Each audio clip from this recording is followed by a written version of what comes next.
Immunitetni qanday yaxshilash mumkin? Bu masala bilan allergist immunologlar yoki bilimdon pediatrlar shug'ullanadi. Va bu savol barcha yosh ota-onalarni tashvishga solmoqda. Negadir eng sog'lom bola tug'ruqxonadan yopiq mashinada uyiga qaytib, kvartirada tutunga to'lgan derazalar ortida beshikda yotgan va undan boshqa hech kim nafas olmagan bola deb ishoniladi. Xo'sh, yo'q. Men sizning tasavvuringizni o'zgartiraman, eng sog'lom chaqaloq tug'ilgandan chiniqtiradigan chaqaloq. Bu shamollatiladigan kvartirada yashaydigan chaqaloq. Va agar chaqaloq o'sha paytda bir xonada bo'lsa, kvartirada derazalarni ochishdan qo'rqmang.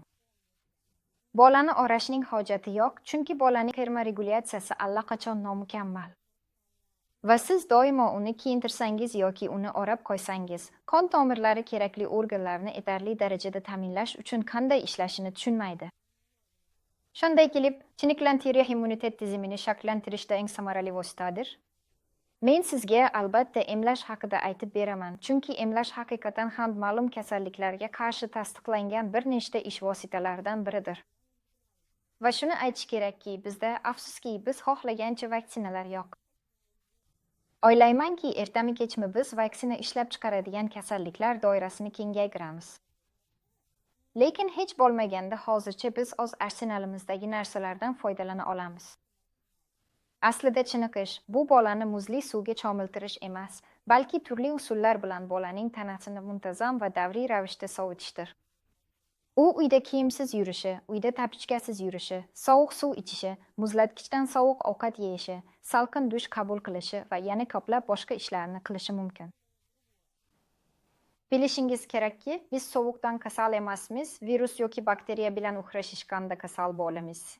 Bu juda issiq xonada yoki juda sovuq xonada sodir bo'ladi. Bu virus yoki bakteriyalar uchun farq qilmaydi. Avtomobilda yoki bola joylashgan kvartirada konditsionerni yoqishdan qo'rqmang. Ishoning, chaqaloq ham issiq havoda o'zini noqulay his qiladi. Ishoning, chaqalogingiz issiq havoda siz va men kabi noqulay. Albatta, ko'proq vitamin iste'mol qilgan odamning immuniteti yaxshi ishlaydi. Biroq siz dorixonalarda vitaminlar sotib olishingiz shart emas. Yangi ovqatdan ko'proq vitaminlar olasiz. Shuning uchun turli xil sabzavotlar, mevalar, baliqlar, go'sht, tukkaklilar bizning immunitet tizimimizning juda yordamchilari hisoblanadi.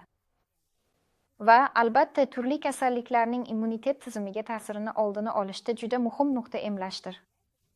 Emlash bizning arsenalimizda mavjud bo'lgan bir nechta ish vositalaridan biridir.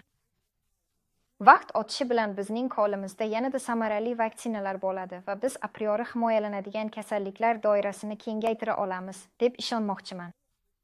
Agar siz hamma narsani bizning tavsiyalarimizga muvofiq qilgan bo'lsangiz ham, chaqalogingiz hali ham kasal bo'lib qolishi mumkin va bu normaldir. Bolada adaptiv immunitetni rivojlantirish uchun vaqt bor. Shuning uchun bola yiliga 20 yoki 30 martagacha kasal bo'lib qolsa, tashvishlanmang, lekin unga har safar tiklanish uchun antibiotik kerak emas. Bunday holda siz albatta hamma narsa nazorat ostida bo'ladi. Umid qilamanki, bunday maslahatlar orqali siz o'zingizni ishonchliroq his qilasiz va bolangizda zarur immunitetni rivojlantirish uchun harakat rejasini tuzishga yordam berdik.